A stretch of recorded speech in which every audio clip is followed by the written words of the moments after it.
पिताजी दुकान पर बैठे बैठे शायद अपनी बिगड़ी हुई माली हालात के बारे में सोच रहे थे। मैंने आवाज लगाई तो एकदम से अपने होश में आए और आते हुए बोले, हाँ हाँ हाँ, क्या हुआ? पिताजी, चलना नहीं है, रात के 8 बजने वाले हैं। चलो तुम, मैं तुम्हारे पीछे पीछे आ रहा हूँ।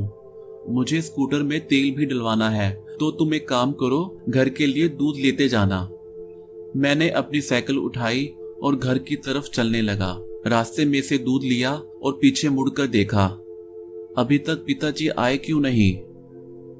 पिताजी, दुकान और घर के बिगड़ते हुए हालात, ना जाने भगवान को क्या मंजूर था।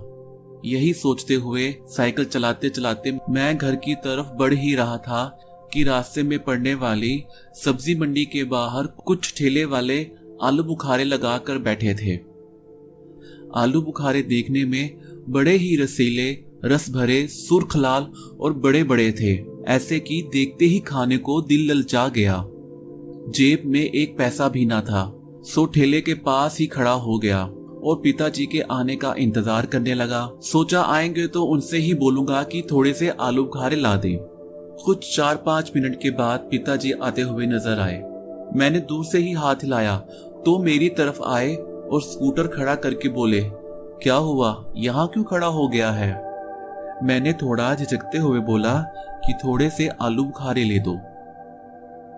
तो पिताजी ने पहले ठेले की तरफ देखा और फिर मेरी तरफ। कहने लगे, बेटा तुझे तो पता ही है, अभी पैसे नहीं है मेरे पास, बस 40-50 रुपए पड़े हैं मेरी जेब में और अभी स्कूटर में तेल भी डलवाना है। पिताजी की लाचारी उनके चेहरे पर साफ नजर आ रही थी। मैंने कहा, ठीक है, कोई बात नहीं, आप पेट्रोल डलवा लो। ये कहकर मैं साइकिल पर बैठ गया और पिताजी भी आगे निकल गए। पर मेरा ललचाया मन आलू बुखारे चखने को बेताब सा हो रहा था। मैं अपने आप को रोक ना पाया और ठेले वाले से कहा, एक आलू बुखारा कितने का है? तो ठेले वाले ने मुस्कुराते हुए कहा, 2 रुपए का।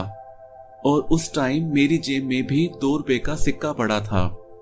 मैंने जेब से 2 रुपए निकाले और आलू बुखारे वाले को दे दिए। जैसे ही वो मुझे एक आलू बुखारा देने लगा, पीछे से पिताजी आ गए और मेरी तरफ देखकर हंसने लगे। मैं भी झूठा सा मुस्कुराया और कहा, मेरा बड़ा दिल कर रहा था खाने को। पिताजी बोले, चल पागल, रख ये एक आलू बुखारा। और पिताजी ने शायद उस समय 15-20 रुपए के आधा किलो आलू बुखारे लिए और मुझे पकड़ाए और कहा, घर जाकर खा लेना आराम से। मैंने कहा, पेट्रोल? तो कहने लगे, अब क्या डलवाऊं पेट्रोल? कोई बात नहीं, कल देखी जाएगी, पर तू तो अब आराम से आलू बुखारे खा।